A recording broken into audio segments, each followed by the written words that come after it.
One vehicle slowed, then stopped. The driver yelled, "Is everyone okay? You want me to call a tow truck? The police?" I swallowed past the lump in my throat and shouted, "Call an ambulance!" My voice sounded near hysterical, even to me. I examined Laurie, who upon seeing me started to fidget and then began to cry. Was she hurt? Was I supposed to move her? Panic about spinal cord injury flooded my mind. "What do I do?" I asked the woman. "I don't want to take her out of the car seat. What if it hurts her little spine?" "Can we get the entire car seat out of the car? Traffic's not waiting, honey, and I want you two to get out of danger." I unclipped the car seat bucket and pulled the carrier out of the car. The woman grabbed the carrier and we crossed a lane of traffic to the side of the road. She set Laurie's bucket down on a bed of ice plants. "My husband went after the guy," the woman said. "I can't believe he just took off like that." I nodded distractedly, my mind and attention on Laurie. "He was young, a kid." The woman blew out her breath in a sharp huff. "Probably on drugs." I leaned in as close to Laurie as I could without removing her from the seat, trying to soothe her. "Did you see the plates on the car?" the woman asked me. I rubbed Laurie's cheek. She rooted toward my hand. She was either hungry or looking for soothing. "No," I answered. "Just him. Long brown hair, peach fuzz, wide-eyed doe look on his face." "Foreign diplomat car. DL. What code is that, French?" she asked. Sirens screamed from up the hill.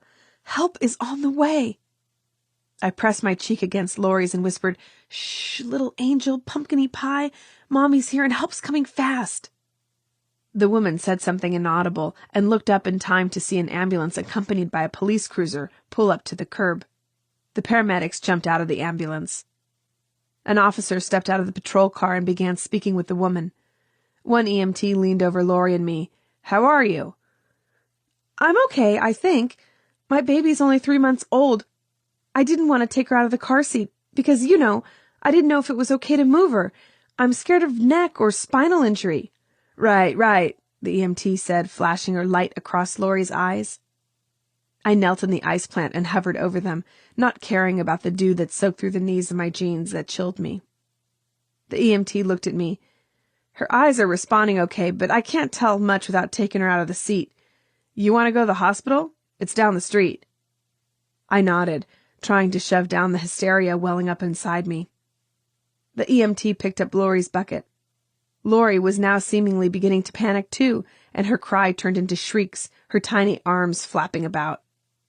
It broke my heart to see her in distress, not really able to calm her. Every fiber of my being screamed to grab the bucket from him, pull Laurie close, and cradle her. "Please just be hungry or fussy. Don't be hurt. Don't be injured." The other EMT helped me off my knees. The woman seemed to be recounting the accident to the police officer. As soon as I got to my feet, I followed Laurie into the ambulance. The EMT who'd assisted me moved to the officer and said something I couldn't pick up. The officer nodded and came towards me.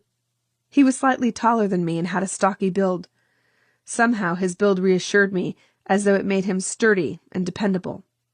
"Ma'am, I'll need a statement from you. If you leave me your information, I can get it from you later." I absently looked around for my purse. For the first time since the accident, I saw my car. It was completely totaled. My trunk was smashed in and the hood looked like an accordion.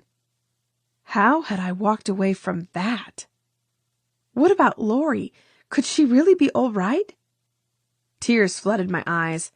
"I don't know where my purse is. I can give you my number. Can you call my husband?" The officer jotted down my home number. "I'll tell him to pick you up at the hospital." He looked at me for approval. I nodded. "Thank you." "I'll be in touch, ma'am. I hope your baby's all right." Anger flashed across his face and his jaw tightened. "Don't worry. I'm going to get the guy who hit you." I thanked him, then jumped into the ambulance, anxious to be with Laurie. She was still crying. Not knowing how best to channel my distress, I broke down and began to sob also, my brain trying to process the fact that this was the second time in Laurie's short life that we'd shared an ambulance ride together. The fact that this time was not my fault did little to settle my nerves. Why had the driver left the scene? Sure, he was probably scared, but didn't he know a hit and run was a criminal act? The EMT attending to Laurie put a